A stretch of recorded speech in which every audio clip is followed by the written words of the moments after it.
everyone, and welcome to my channel again. Today I'm here with Segun Adefegba Victor. Segun, please can you introduce yourself to the audience? My name is Adefegba Victor. I work in London. I study computer science. I'm passionate about knowledge. I love books and I love to use my abilities to help people achieve whatever they want to achieve. Good. Simple. That's the part I like. He said he likes to use his abilities to help people achieve what they want to achieve. Now, Segun has also inspired me career-wise. When I met Segun, he was working with JP Morgan, and today he's working with BP, and he's somebody that is very, very deep, and that is part of the reasons why I chose him for this episode. The deeper you dig, the more information you get. So, for example, if I wanted to have a conversation with somebody in astronomy, I would like to discuss at a level of detail such that he won't know I'm not even from that area.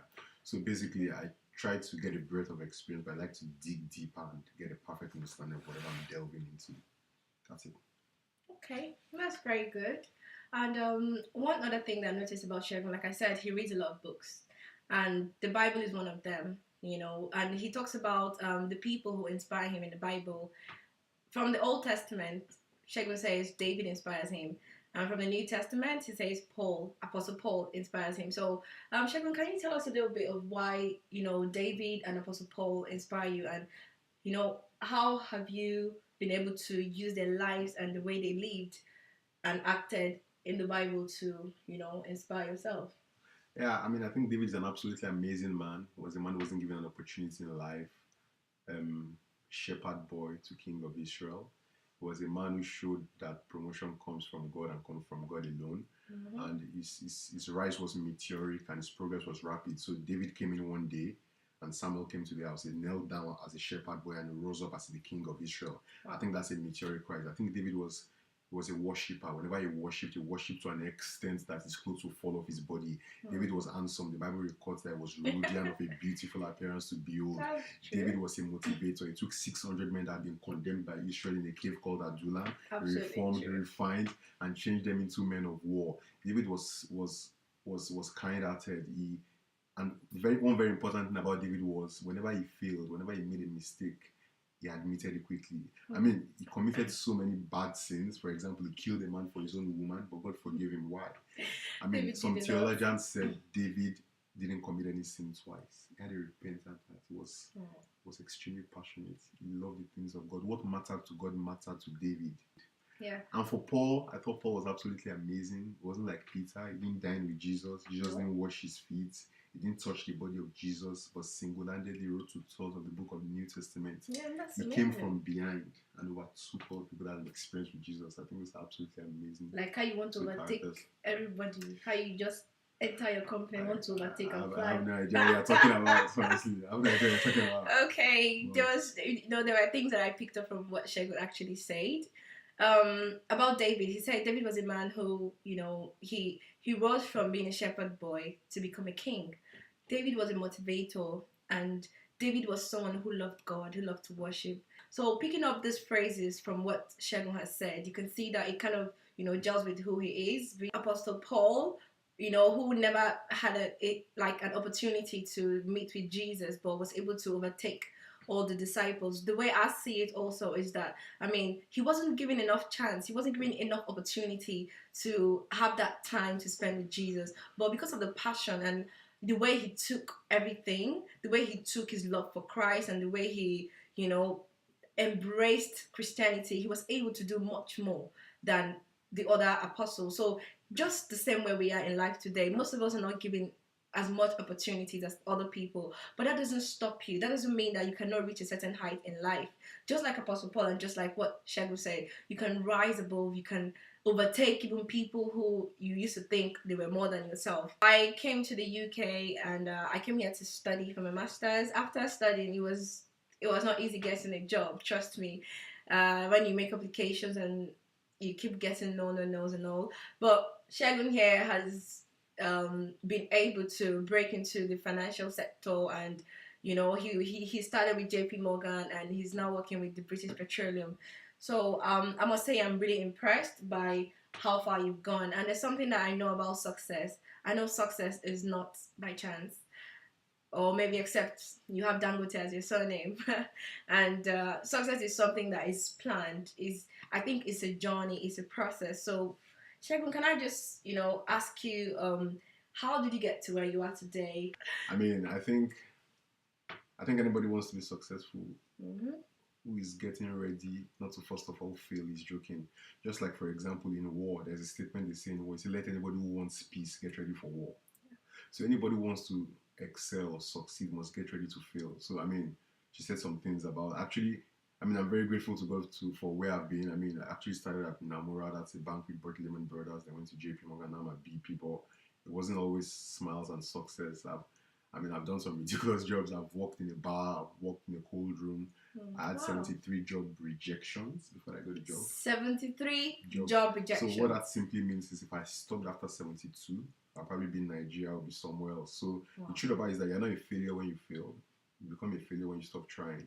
So the road to success sometimes can be long, sometimes it's short, but expect pitfalls, expect bad turns, but you just need to be energetic, you need to be passionate, and you just need to keep trying. You just cannot afford to give up. Yeah, there was there was something I picked up from what you said.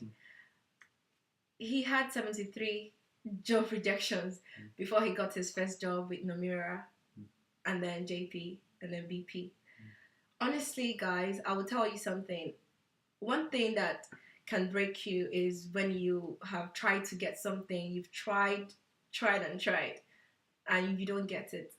But I think you need to read an article on my blog titled "Quitting is not an option," because imagine he quit after the 72nd rejection, or did not want to apply again the 73rd time. I think mine was actually over 60, because every time you make an application, you're waiting for them to get back to you, and you open your email. Even before you open the main mail, you've seen, unfortunately, man, that breaks you down. And but because of the kind of person that you are, because I know you're like that as well, so don't expect that to be a success. You just have to keep going like that. No, challenges will come, the difficult times will come. Most times you may fail at doing something, but that doesn't mean you should stop, just like Shegun said. Thank you so much for that. And lastly, sorry, can I just add something to that? Yeah, you can. I just remember the quotation I read ages ago. It says, it was by one of the Nobel laureates. And when they gave him his speech, he said something, and I quote, it says, ever tried, ever failed, try again, feel better. Wow, so there's really no good problem with failing.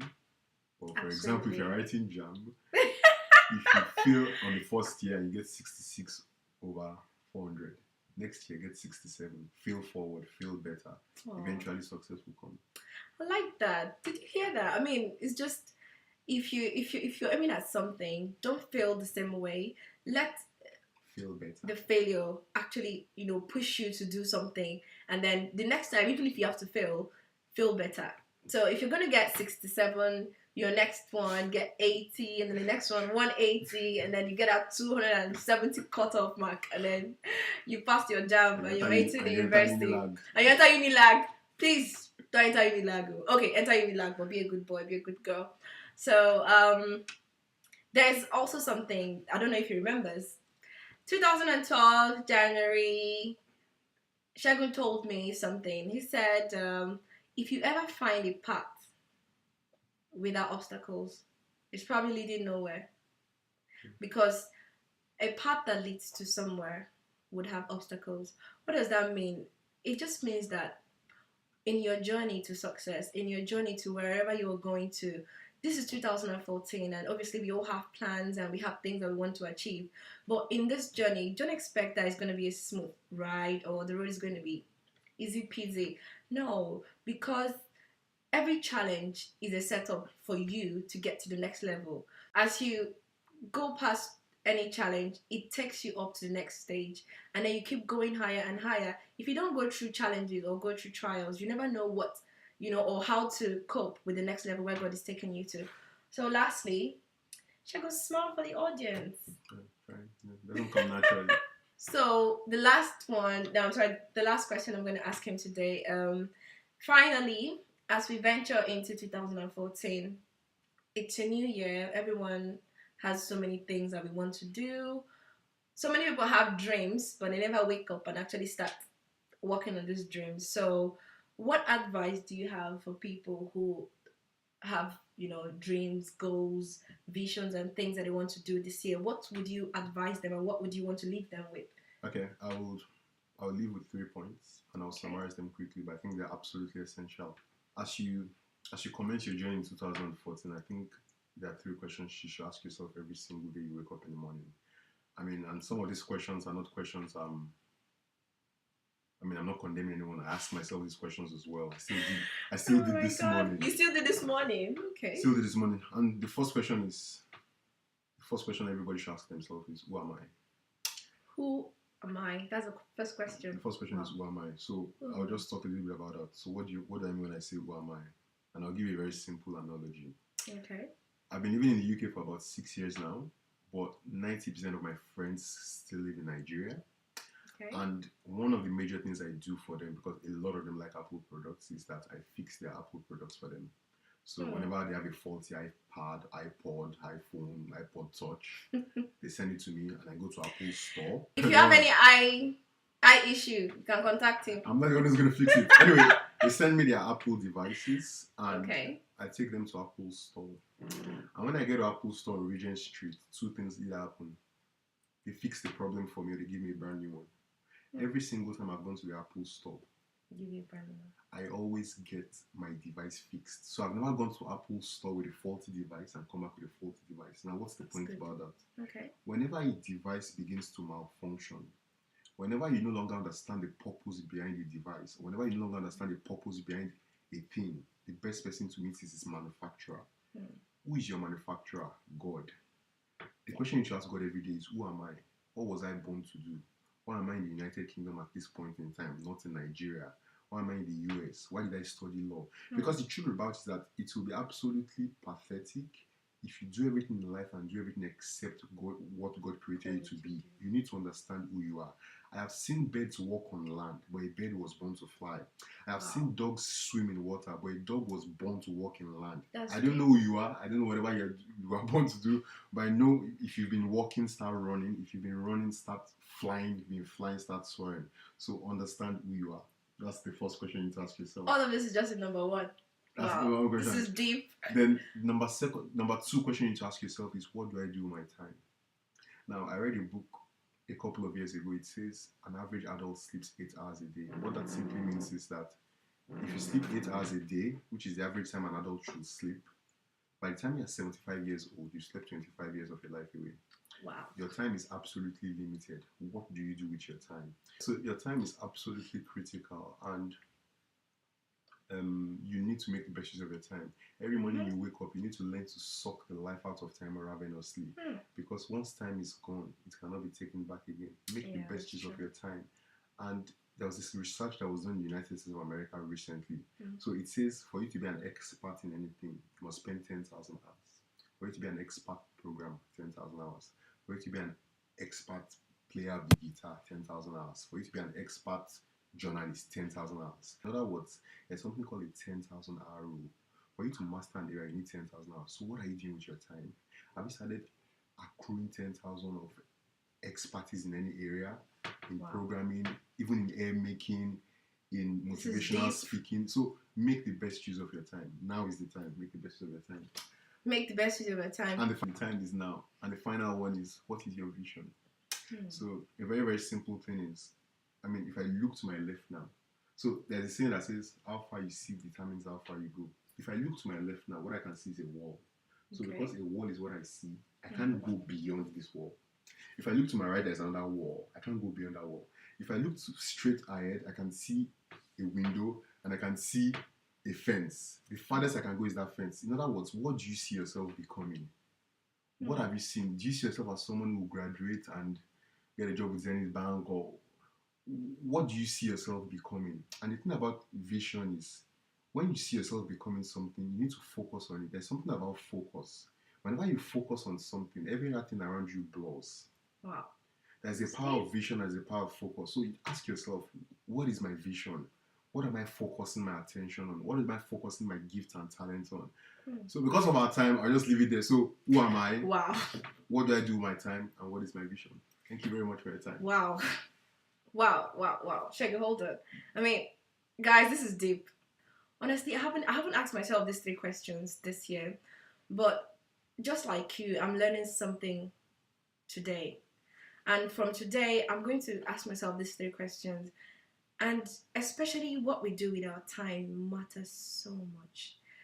Don't just spend your time whiling away and not doing anything. Try and be productive. There was something that I heard. We spend our time, most of us watch movies. It's not bad to watch movies, but check how many hours you spend doing unproductive things. And the funny thing is that you are watching people who have spent quality time to put in that as an effort into what you're watching. And you can do the same. All you need to do is just determine that you want to do something. Put your focus on it. Aim and shoot. And that's it. And another part of it is the vision part. So many of us just wake up in the morning and we don't know what we want to do. But first you need to speak to God. Because for you to be able to function properly, you need to go back to the manufacturer, just like he talked about Apple products. And if you are not in relation to your manufacturer, whenever you get faulty, it's going to be difficult for you to function properly anymore, which is why we need to always be in sync with God. In 2014, make it a goal and make it a desire to grow in God. Make it a desire to, find yourself placed in the position where He wants you to go so that you walk in line with His purpose and plan for you. Thank you so much. I'm sorry I took a lot of your time, but when you have people who have got so much, inside of them, you just want to pull out as much as possible, which is what I try to do with Segun. Segun, thank you so much. Thank you very much for Thank having me. you. This is just an honor having Segun speak in the first episode of this talk show. Watch out for the space. There's going to be much more talk shows coming on. LynnVille is growing. We're moving from just a blog to a bigger version of a big website, and you're going to be hearing much more of talk shows with other inspirational speakers coming on board. Have a beautiful day. Bye.